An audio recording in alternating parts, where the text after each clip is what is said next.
Hey guys, welcome back to another episode. Took the big truck out a couple of days ago, put it to work for the first time, hooked the car trailer up and went for a drive. I went and saw Mark from Iron Empire. I've known Mark for a while and most of you guys will know who Mark is. And came home with this. That's my new 1981 Bronco. Let's have a look at this thing.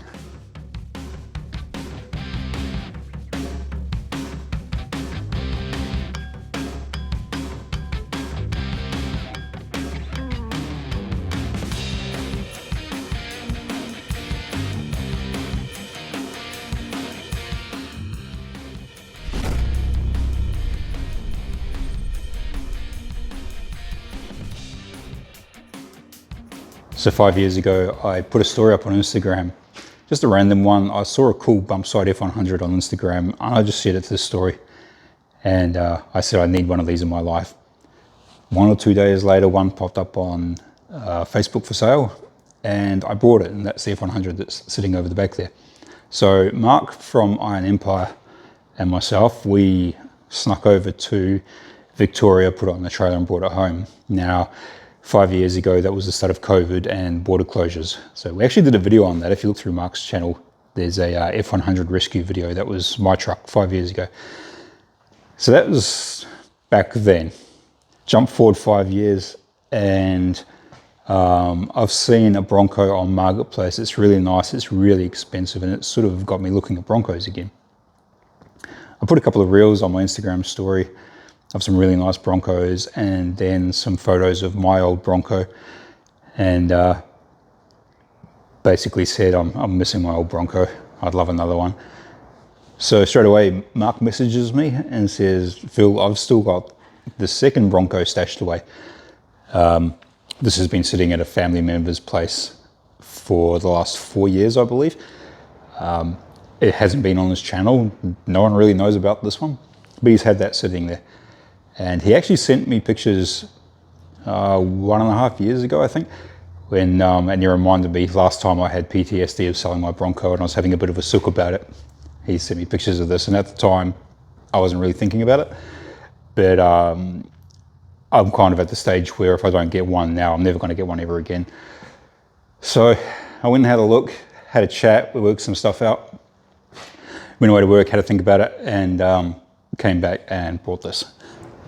And if you deep dive through my videos, way back to the beginning before I was actually doing YouTube stuff and I was just using YouTube as a placeholder for videos, there is a couple of videos of my old Bronco. I had an 83 or 84 Bronco, exactly the same as this Bronco. 351 Cleveland, C6, had small tires and homemade bumpers. It was a cool thing. I had to get rid of it at the time. I had too many cars. Sounds familiar. I had to get rid of it, and I've regretted it ever since. While this one's the same model, same shape and everything, there's a few differences. It's got a 351 Windsor in it. It's an unknown, that engine. It doesn't have the carb on it. It's missing some parts. We don't know the condition of that engine. It's got a C6 in it, factory diffs, all the gear. Inside's pulled apart. There's a fair few bits missing, but the body on this thing's really, really good. I'm excited about this one. The one I was sort of originally looking at it on Marketplace, and that was definitely a case of something on Marketplace that you know you can never afford but you want, and when it sells you get all sad, but you weren't going to get it anyway. But I've got this one. I'm happy about this because this one I can do everything I wanted to do to my original Bronco but couldn't afford to for various reasons at the time. And while I'm dead keen to jump into this one and do everything I want to do that I couldn't do to my last one, this thing still is priority. This is still top of the list. This one I'm excited about. It doesn't need a huge amount, just lots of time. But this one's still priority. I'm still sticking to that. But we are going to be seeing lots of this. So a couple of things first up. I have had this for a couple of days and I've already done a couple of things to it. These rims, when I got it, the lips of the rims were painted gold, and someone had painted Bronco and 351 on the lips of the rims. It was different. It had 4 35-inch tires on it, but 2 were dry rotted and cracked and couldn't hold air. So when I brought it home, I had 135, 135, 33 and a 31-inch tire, so it was sitting on the trailer like that, and it looked ridiculous. So I jumped on Marketplace, found a set of Navarro rims with these 35s, grabbed those and had the tires changed over, painted the rims because I couldn't have it sitting in the shed looking like it did. And with a flat tire, one of the 33s went flat and I just couldn't move it.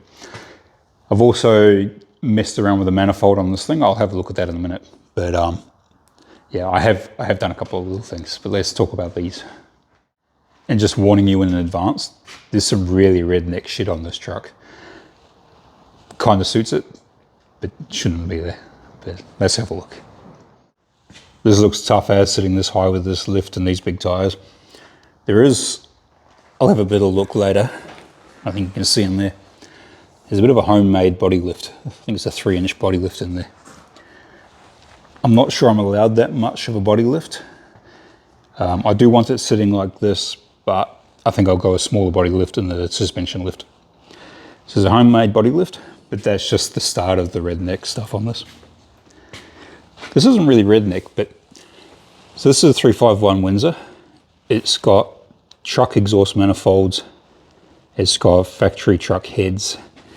Now this truck didn't come with this engine. These never came out with 351 Windsors in this year in Australia. So this isn't the factory engine, but it's a, from what I can work out, it's a factory truck engine. I don't know if anything's done internally, but it's got a big MSD distributor on it, and it's got an Edelbrock Victor manifold on it. The part number is 2828, and that works out to be a Victor. Very much overkill for this engine. This is for a high revving engine. This, I believe, is a stock truck engine. So I think it was just put on there for looks. I don't know. Now this manifold has got a few issues. It's supposed to be a 4500 series carb manifold, which is the big base. That's for like Dominators and large carbies. Way excessive for this engine. But the bolt pattern didn't quite match Dominator, and it was still too big for a regular 4500 series 600, 750 Holly. The studs were all crooked. They're all different. They're 3/8, and they look like cut down bolts.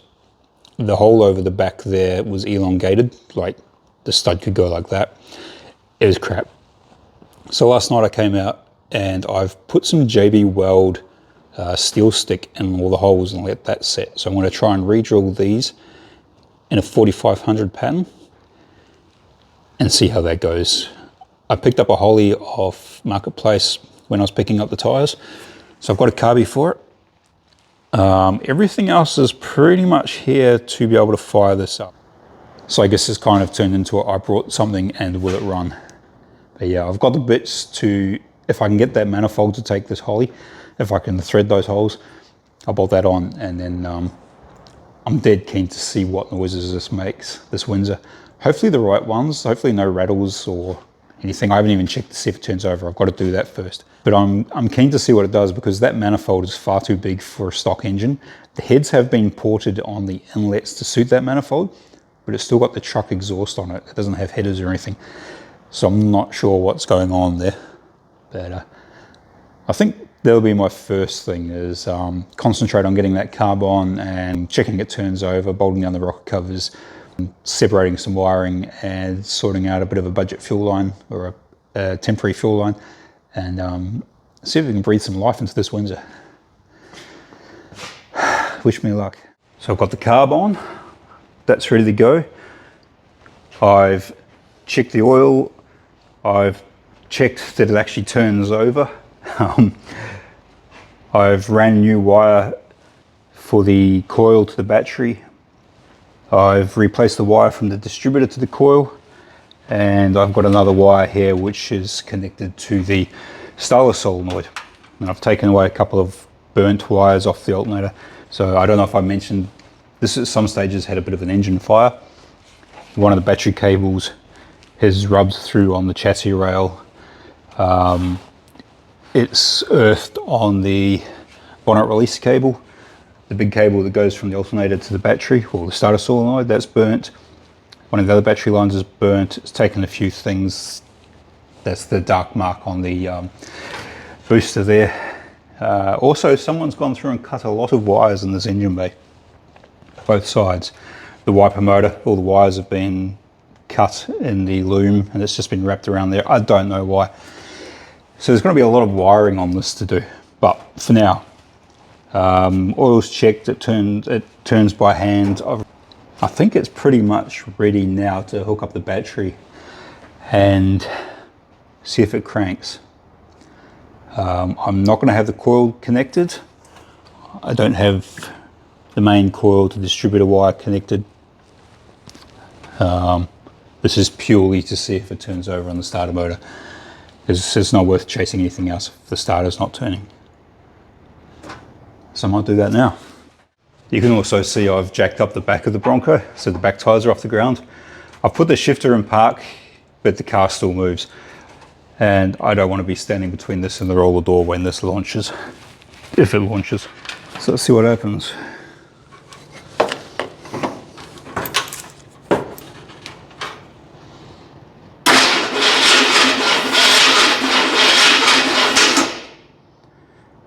That's a good sign.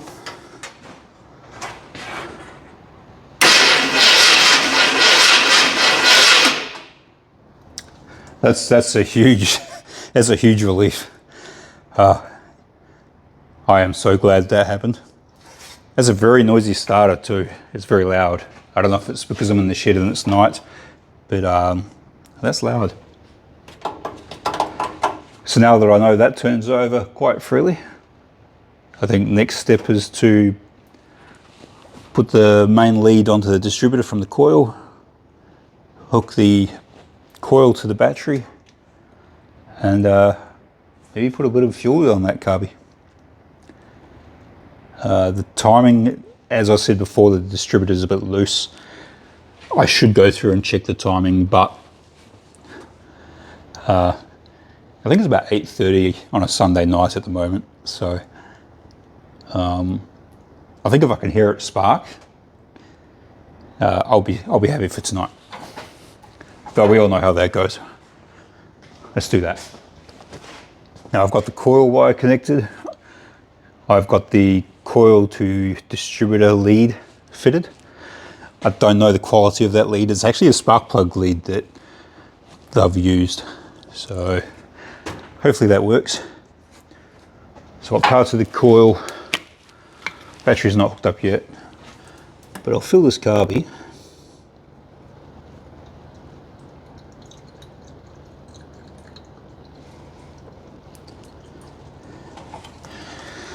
It's just gone 9 o'clock, again, Sunday night. I've got pretty tolerant neighbours, but a couple of them do watch my videos, so if this makes some noise, I'm sorry guys. I'm sure you'll understand. But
now I've got no idea on this distributor. That might even not have a rotor in it. Coil condition unknown. Again, this thing's had a fire, things have earthed out. So that could be fried. But I should really check for spark. But first I think I might just take the top off the distributor and see what's actually going on under there. Maybe have a go at doing the timing. I've just turned the engine over so it's pretty much on 10 degrees before top dead center. I've taken the cap off and the distributor's way out. But there's two little locating pins on the distributor. I know it's hard to see here, and a slot in the cap where these pins go into. Basically the cap's 180 degrees out, so that's a good starting point. Everything under there looks clean, like it all looks relatively new, but the cap's out. So now I'll change all those wires around and go from there. So the cap was 180 degrees out and not seated properly, so it might not have been contacting the rotor to the cap. Possibly, I don't know. But I've gone through, checked the firing order, refitted the leads in what I think is the right spot. I've nipped the distributor down a little bit. It should be pretty close to 10 degrees before top dead center. Let's try this again.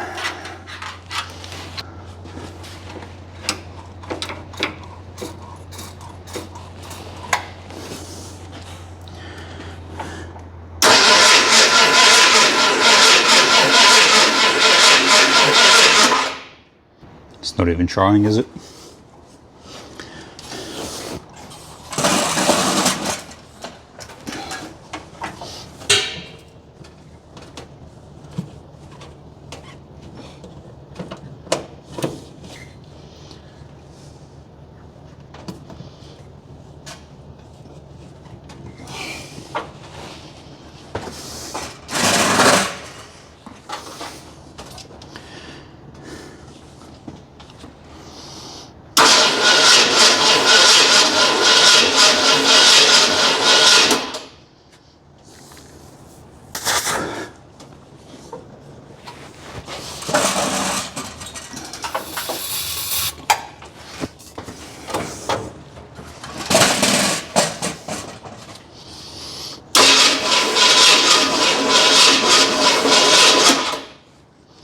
I think my next step here would be to replace the main lead from the coil to the distributor, because again that's a spark plug lead. I don't know if it's even, I don't know the condition of it, and maybe look at a new coil. I should also pull a spark plug out and have a look what's going on in there. I might just quickly do that, but it's probably time to give it a rest for this evening. Come back to it tomorrow with a fresh mind. Frustrating, but it's turning over. It's a big start, so we'll try again tomorrow. And I'll put that battery on charge. So I just realized something. This may make a difference. Not too sure. Fingers crossed. That doesn't need to be there.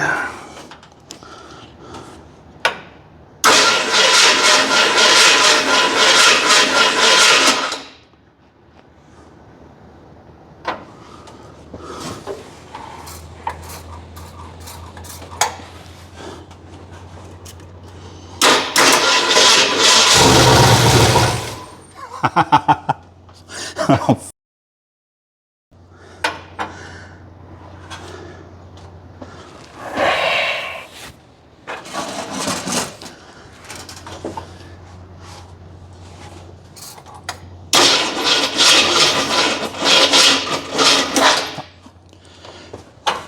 so the timing's way out, bit of fired.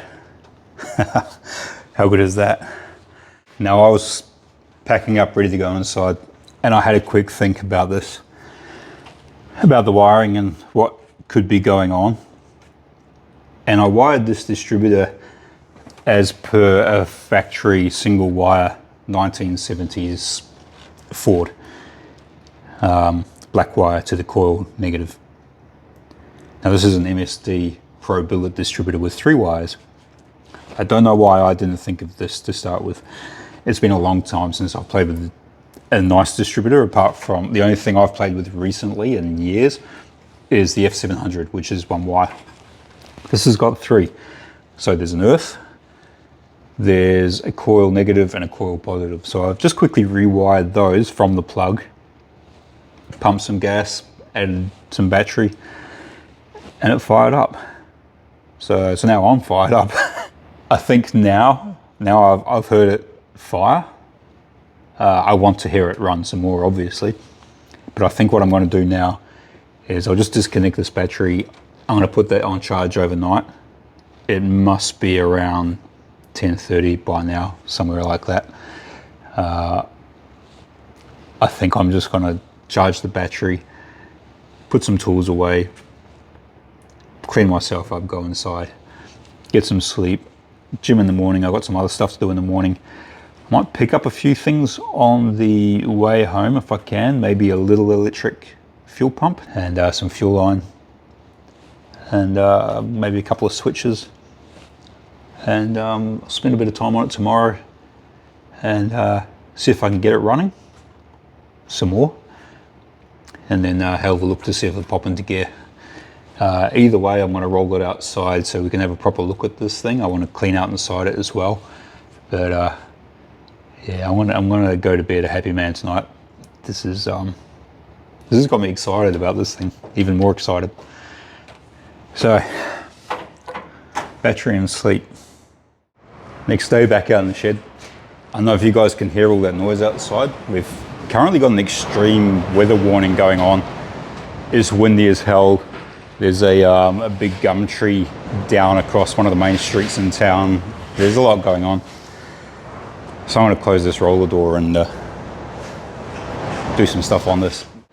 I was actually hoping to have those roller doors open today just to let some light in this engine bay so you can see what's going on in there.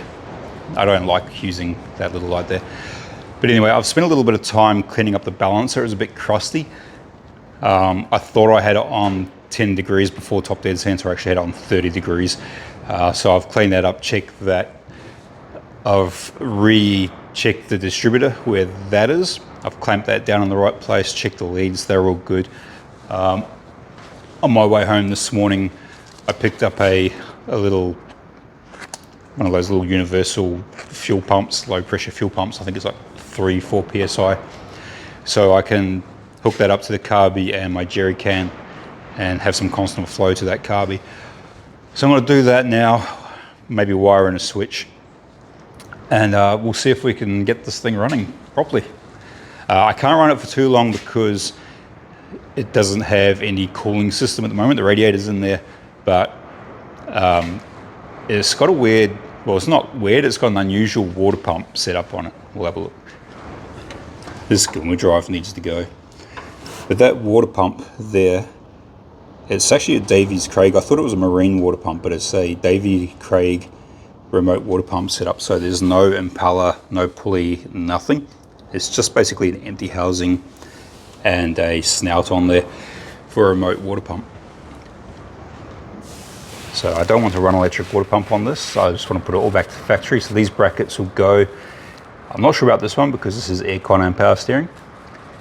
That one, I'm not running that alternator, I'm not running that bracket. That's all going to go.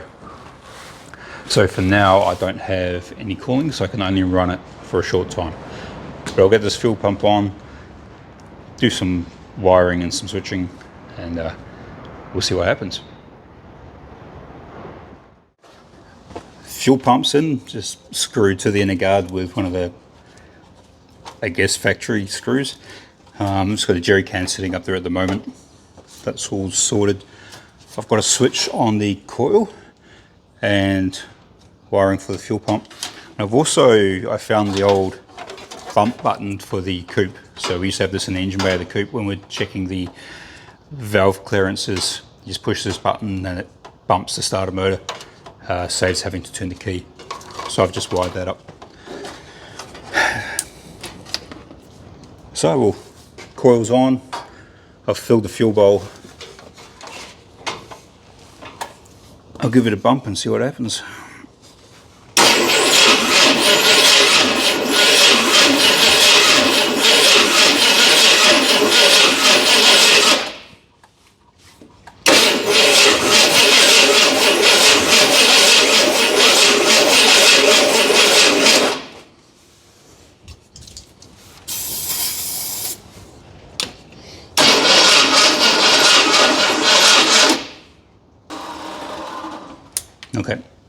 That's got to be a timing issue. Back to the drawing board with that.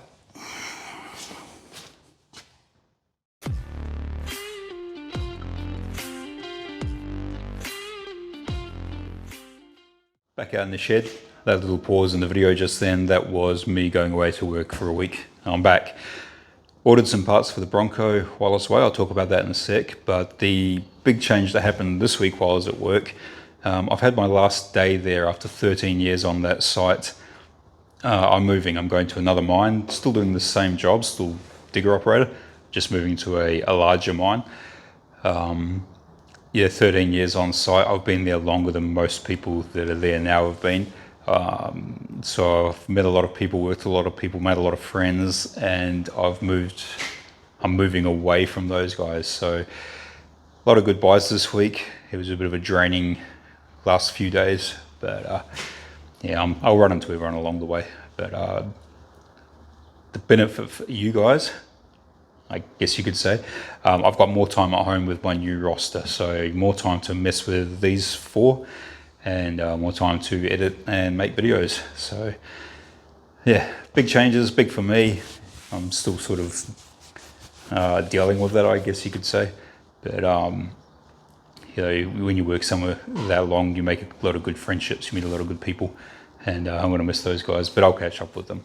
But anyway, back to the car. Wow, that's a mess under there. While I was away, parts I ordered. So I got a set of plugs for it. I ordered some leads. They haven't arrived yet. Hopefully next day or two they arrive. But I got a new starter for it. This little eBay cheapie, $100. I don't know too much about the later Windsors. I've messed with them before just a little bit in late model Falcons. But this, going by some part numbers on a few parts, it's a later 80s F250 351. It still has a clapper style starter on it, which is the same as XY Falcons, that sort of era, with a separate starter solenoid, which is up under the brake booster there somewhere. I don't know if that was a thing in those trucks. They still had those starters, but it's a big heavy starter. It drains a lot of power and it turns really slowly. It's just old and tired. So $100, new starter. Apparently they're the same as Clevo's. And Benny from Jet Ski's Garage was telling me this morning that Barra starters also fit in these with some slight modification. But relatively quick, easy job to swap that out. So I'll do that. Then I'll check the plugs, or swap the plugs. And then I'm going to take the valve covers off, the rocker covers, and go back to the basics with the timing, verifying number one, setting everything up from scratch. And then I'll have another go at getting this thing fired up. But starter motor.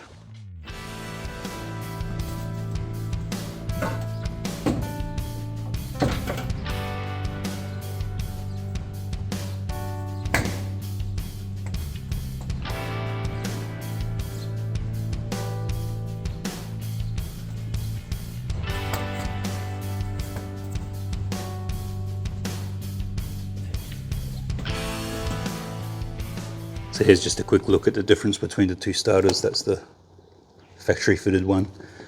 That's the new one, the small style. Anyone that's played with late model cars will be familiar with those, but maybe not so much these. But yeah, separate solenoid up in the truck, and just one wire coming down to here from the battery. With this one I've got to run the starter wire down to here now, but that's not a big deal. This is actually in really nice condition. It's got a few scratches in that, but there's no damage to it. It's not old and worn out. So yeah, it's been looked after. So while I was under there, just above the starter motor, there's a casting number on the block, part number for the block, and it's a E9AE-6015-AA-9, which is, I don't know how I remember that, but that I did a quick Google, and it's a 1989 full-size vehicle engine. That's just the engine they used in trucks, vans, that sort of thing. So it is a truck engine, 2-bolt mains, 351 Windsor. So everything's kind of matching that engine, but that engine's not for this. So somewhere along the line that's been dropped in there. But yeah, a little bit of history on the block, I suppose. I know what I'm working with. But I'll get that starter in now, get that on its way. I need to stop buying things that I need a ladder to climb an engine bay to work on them. New starters in, starter wires done. It's turning over quite happily. I've changed the plugs. The old plugs were quite crusty, so I'm glad I changed those.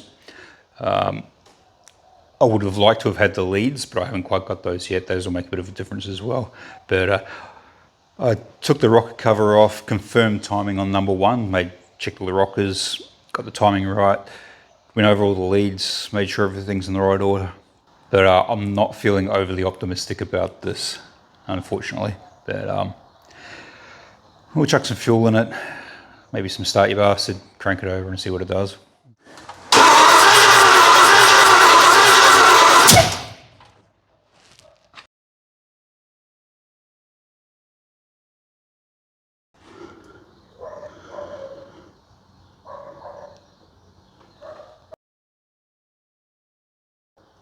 That literally blew the carby off the intake.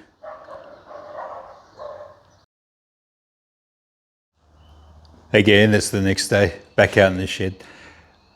That little backfire there yesterday that didn't look like much on video, but there was quite a flame that came out from the carb on that. And my little JB Weld experiment with the studs and the manifold for the carb, while that would be fine for holding the carb in place for having a good running engine, just having it sitting there, clearly didn't hold the pressure from a backfire, the force of lifting the carb up, and I pulled the studs out of the manifold.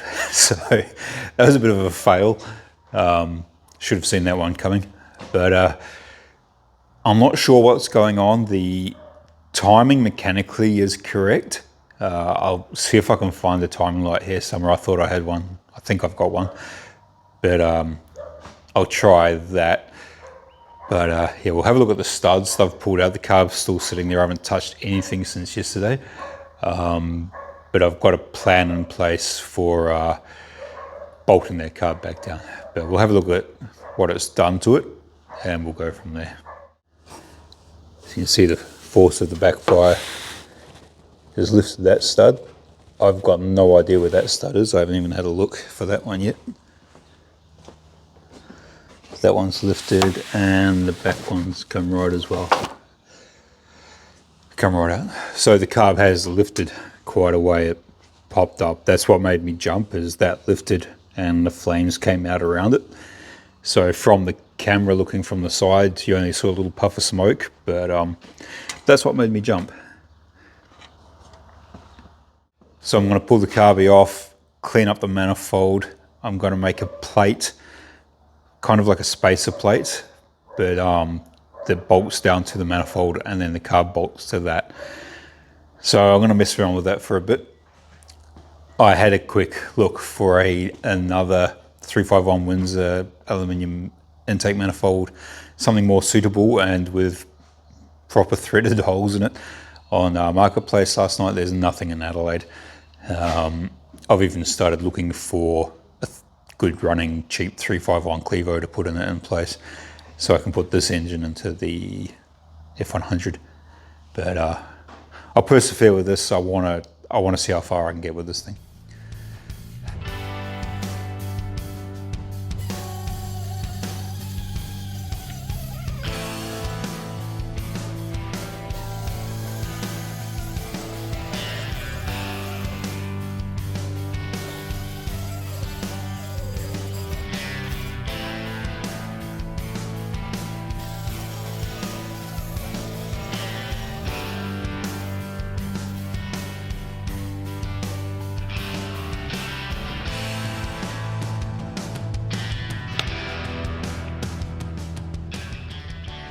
So after a bit of time of mucking around with the hole saw and the drill press and a few other tools, I've made up this little adapter plate. I'll just turn the camera around and we'll have a look at that. So just drilled and tapped some nice flat areas on the top of the manifold there. Put some 5/16 countersunk bolts in and 5/16 studs. And that's where we're ready to put the carby back on. And I will be back to where I was several hours ago.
Well, after a lot of stuffing around, success.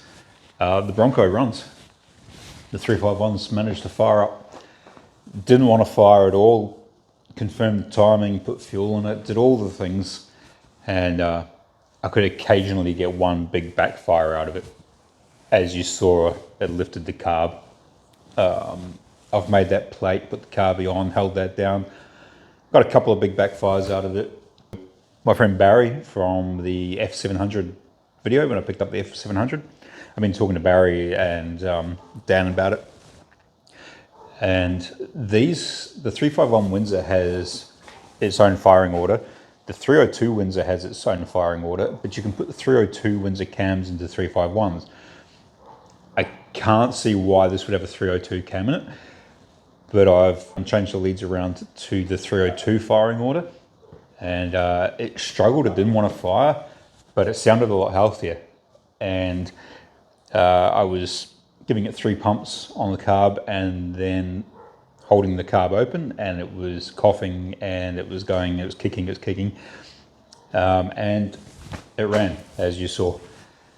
So yeah, now I know this thing runs.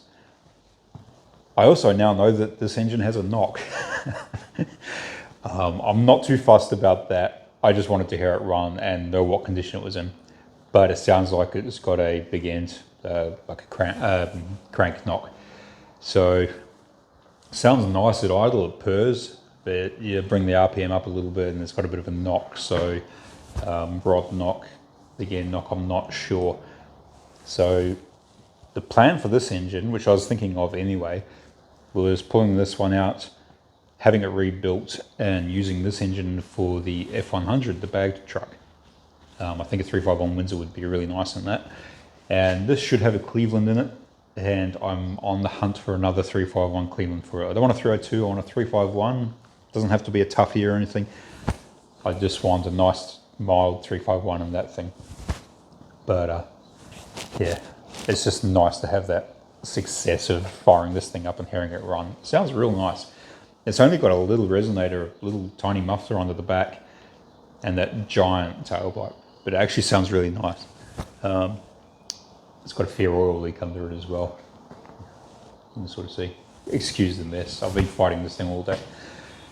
Now what I want to do is, I mentioned earlier in the vid, I jacked this up. It's on axle stands, that's why it's sitting like that.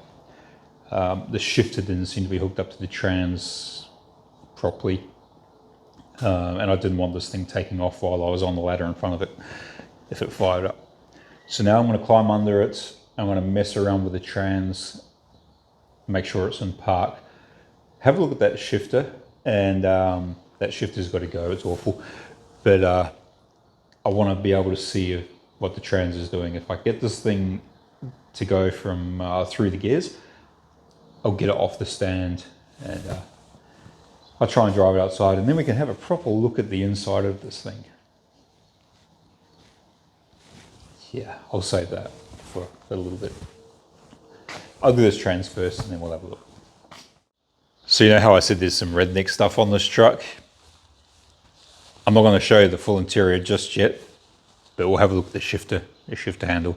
It'll give you an idea of what's going on everywhere else. This is a very old B&M shifter, but that's hexagonal rod, like inch hexagonal rod. The shifter is just sort of, but yeah, I want to get this out, I want to get rid of this, but I wanted to show you guys this before I went any further. I don't know.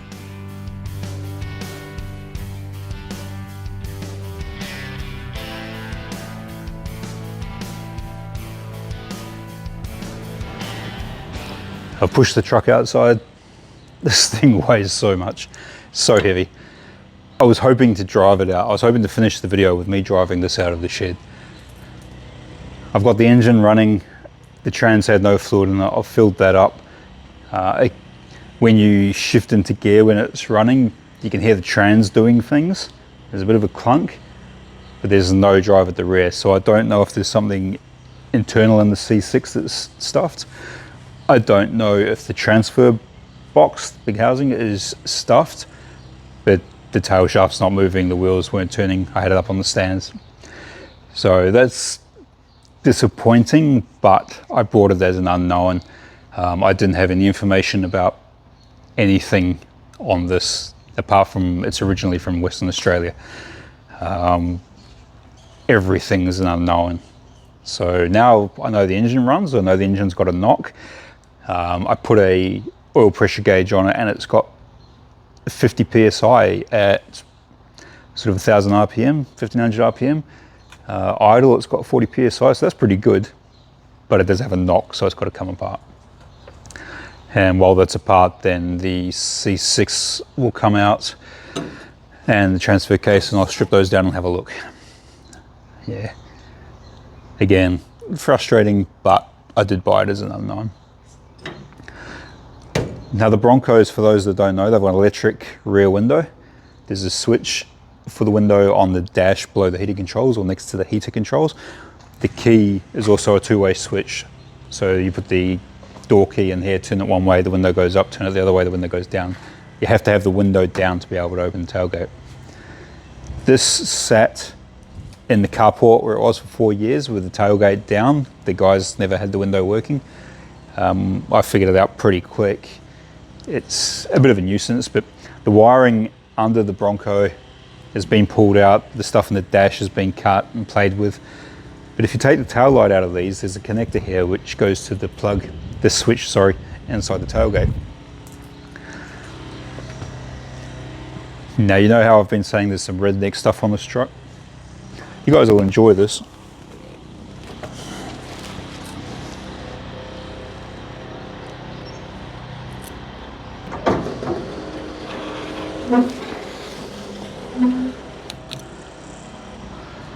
I believe they're meant to be flames.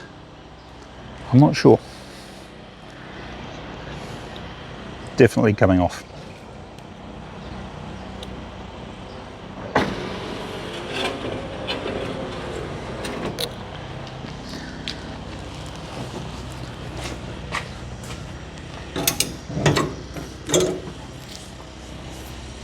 These doors are really heavy. This is a nice solid door. There's no rust in it. It's nice and straight.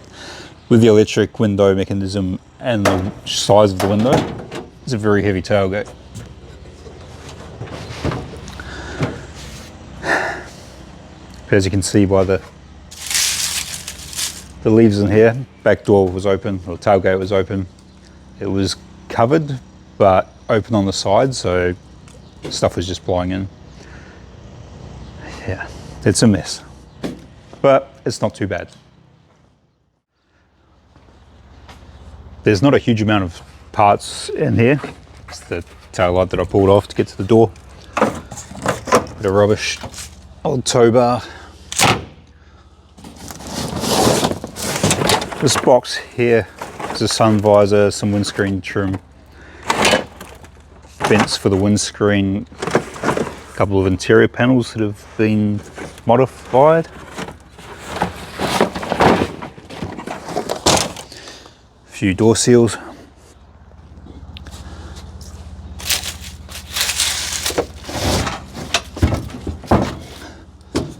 It's not going to make it easy for me.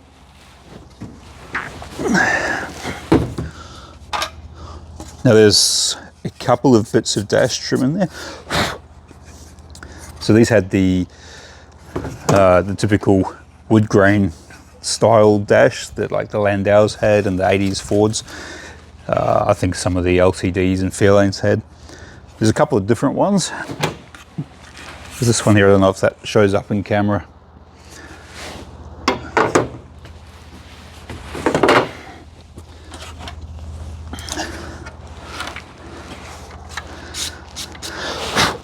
Now this one here, I hope that comes up on camera. It's almost a purplish color. This one's in really good condition. It's got all the aircon switch panel. It's all intact. There's absolutely no cracks on this one. So I don't know if I can find a matching centerpiece. This one is different, which is really unfortunate because this one's in good condition too. And I do have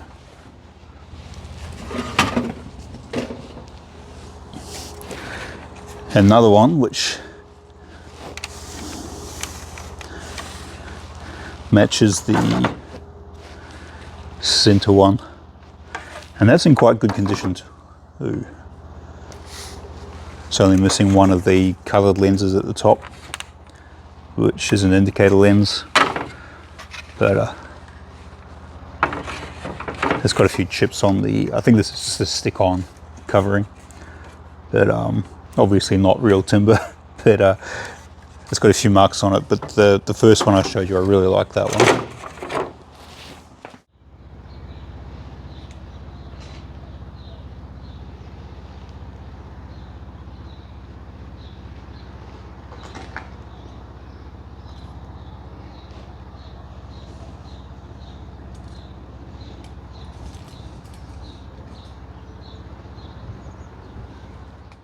These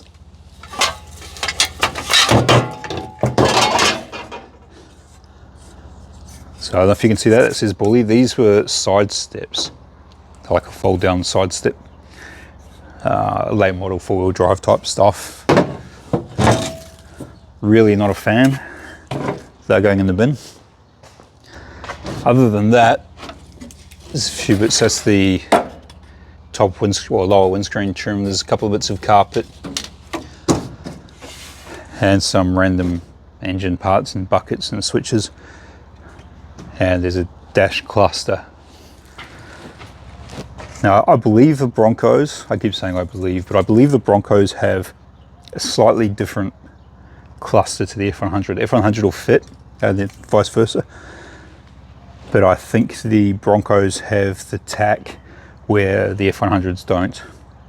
XLTs probably have it, but I'm not sure otherwise. You can't really see there, but there's fuel, oil, and battery, and your speedo. That's, I could probably clean that up, but I'm going to try and chase another whole dash. I'll show you the crash pad that's in this. It's not the one for this truck originally. The seats are very much not from this truck, but I am missing the side panels and all the trim that goes up around the roof where the roof bolts down onto the truck.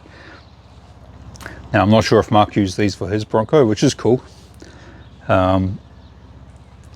or if they were just not here to start with. I don't think those will be the easiest things to find, unfortunately. So if anyone's got any leads on any interior parts for a Bronco, I would like an entire tan or dark dash for it. Gauges, all the bits for a Bronco basically. So if anyone's got any bullnose parts, I am chasing chrome light surrounds, headlight surrounds, and all the grille, everything like that. I do need a bumper, front and rear. I don't want to put a bull bar on it. I may put a pre-runner style bar on it, but for now I would like a factory bumper, front and rear. But pretty much a whole interior. I'm chasing a whole interior for this thing. Factory seats would be nice too. We'll have a look at those now. I'll do this bit quickly because it looks like it's about to piss down, and getting this thing in the side over the step in the garage, I'm probably going to have to use my block and tackle to pull this inside because I'm by myself. But I will have a quick look inside what's going on there, and then wrap it up.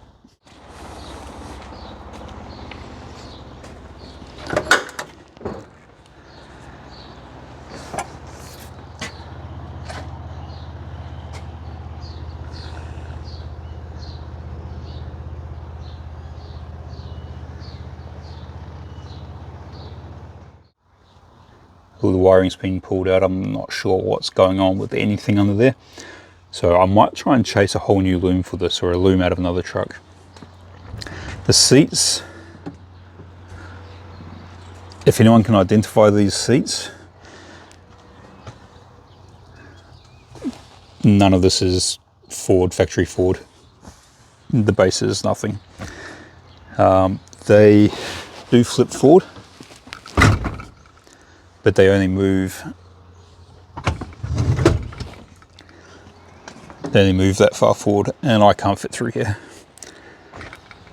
They're not bad seats, like they'll clean up quite nice, but they're not for this Bronco. I'm thinking if I can't find factory seats for this, I'm going to go with BA seats, same as what I run on the coupe and what I'll be running in the F100. For those that don't know, these have the Australian delivered Broncos, or the Australian assembled Broncos had XDE seats. Those used to be everywhere, but now finding nice seats for XDs and these, because those cars are so popular, you can't find them and they're really expensive. So if I can find some that need retrimming, I may do that. But the BA seats that I run on my coupe, I really like those with the FG seats. With the lumbar support and just the shape of them, they're really comfortable for me. And I think they'll suit this quite nicely. I have seen pictures on Facebook where guys have put them in these. I think if I do the factory style trim on them, it could look really nice. And I'll be quite happy with those. I think they use part of the XE steering column as well, and a lot of these had that steering wheel on them. This one's got an American Bronco steering wheel on it, which is quite unusual. So yeah, there's bits and pieces from all over the place in this one. Now the back seat, it needs covering, it needs retrimming. All the base looks intact. That big hole in the floor, that's where the latch for the back of the seat goes, and seat hinges on these. So the top of the seat folds down this way, and then the whole seat folds up like a van seat and opens up the whole back of the Bronco. Plenty of room. I used to do that all the time in my Bronco. I think for now I probably just won't run it unless I get that retrimmed at the same time as front seats. It's missing the roof lining. That's not a factory lot, I'm not sure what that's out of, but it's actually not bad. The tints have all got to go, everything that he's doing. But yeah, overall it's not terrible. Some new seats, some new carpets, some new dash, some new entire interior, and it'll come up quite nice, I think. So while I was cleaning out the back, I kind of noticed there was some bolts missing. And one of the things about Broncos that makes them as cool as they are is the roof comes off. So if I can find a couple of people to give me a hand, I can lift this roof right off. I did it once with my old Bronco. I had the roof off for a couple of months. And used to cruise around with the dogs in the back. I would love to get a soft top for this. You can get a sort of bikini top for these. Maybe a roll cage with a soft top. Kind of like a Jeep, but for summer, it makes these things very, very cool. One thing I did find when I was cleaning up the back, I don't know if you guys can see that.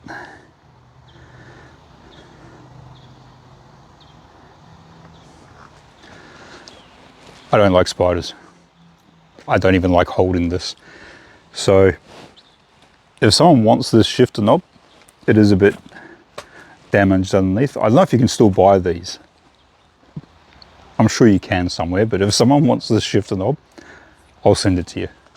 Otherwise, I'm gonna throw it away. For now, I can sit in the back of there. I'm gonna turn around so I don't see it and freak myself out when I open it.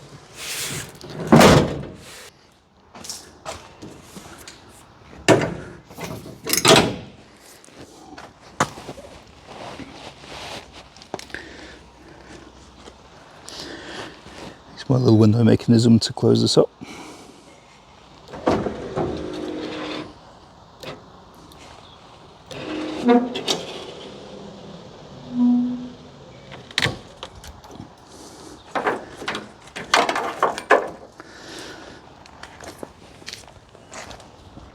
I'll clean up the shed a little bit. It's a mess under there. I've dropped oil all over the place. There's bolts, there's crap.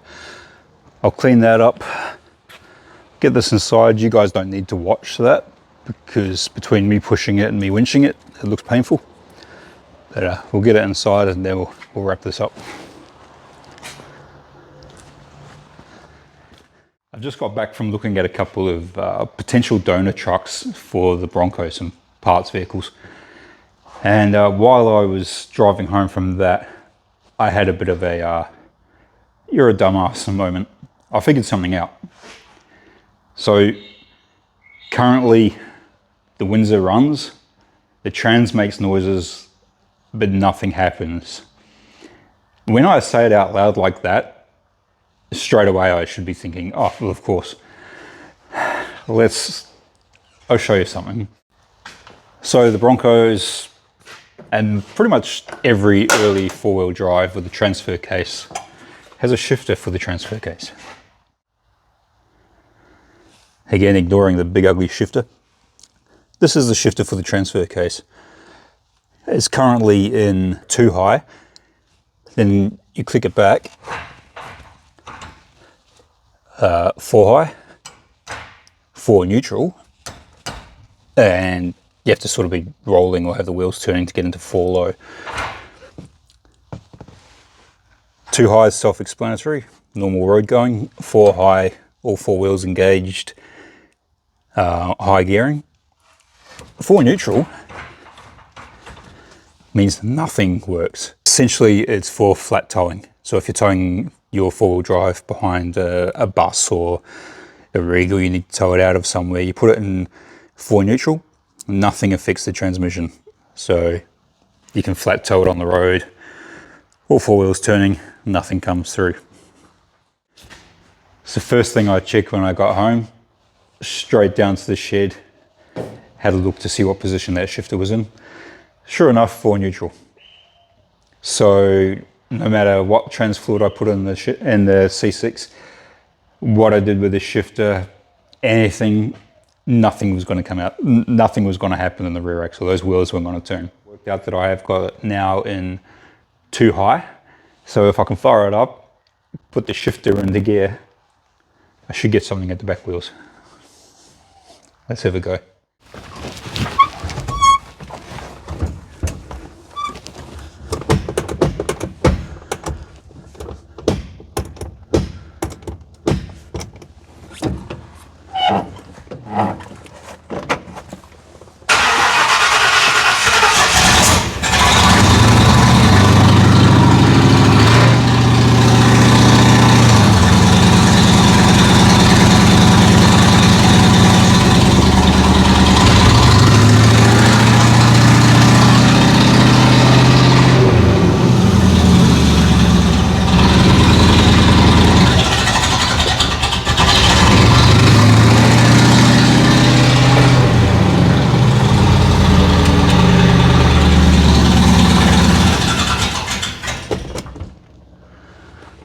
Okay, so while that's a massive facepalm moment, like, why did I not think of that? That's also a huge relief. I know the trans works now. I don't know how well it works. It may still slip, it may have issues. It has been sitting for 4 years, but it's transmitting drive. And I know that the transfer case is now at least working in 2 high. I still don't have a drive shaft to the front diff, so I'm not sure what's going on there. But I've got drive to the rear axles. Fired it up, dropped it in gear, and the wheels turned. That's huge. I stomped on the foot brakes, the foot pedal, and it didn't stop the wheels. I don't know if the front brakes work or not. I don't know if the back brakes work or not. I'm not sure. The park brake, these have got a foot pedal, so you use your foot, push the pedal to the floor, and then a hand release under the dash. I stomped on that really, really hard, and that locked up the back wheels. So I'm kind of thinking I know I've got some braking. I've got a bit of room to play with outside. I think I'm going to take this off the stands, see if I can fire it up again and get it to move under its own steam. Potentially a very, very bad idea. It's a bad idea, but I'm going to give it a go. I want to know what it does.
So that'll do for this one, guys. Just an introduction to the new addition to the fleet. Again, I am very, very happy to have a Bronco in my possession once more. Sorry, it's been a long day. Yeah, I've been wanting a Bronco for a long, long time, and to have one this clean on the outside, yeah, I'm stoked. Again, the coupe is still priority. I'm trying not to get too sidetracked with the Bronco. It's hard, I'll admit that, because now that I know the transfer case works, it's got brakes, it does the things. It needs cosmetics and it needs an engine and some interior work and bits and pieces. But yeah, I think with a couple of weeks work on that thing, I could have that out and about. But this also, again, Benny's got me all kinds of motivated after messing around with his car, doing things on that. I'm keen to get this thing further along. So yeah, there's a bit going on. I'm trying not to get sidetracked. It's hard. I've got some more fittings here, as I mentioned. I've put them in, but yeah, I won't carry on too much.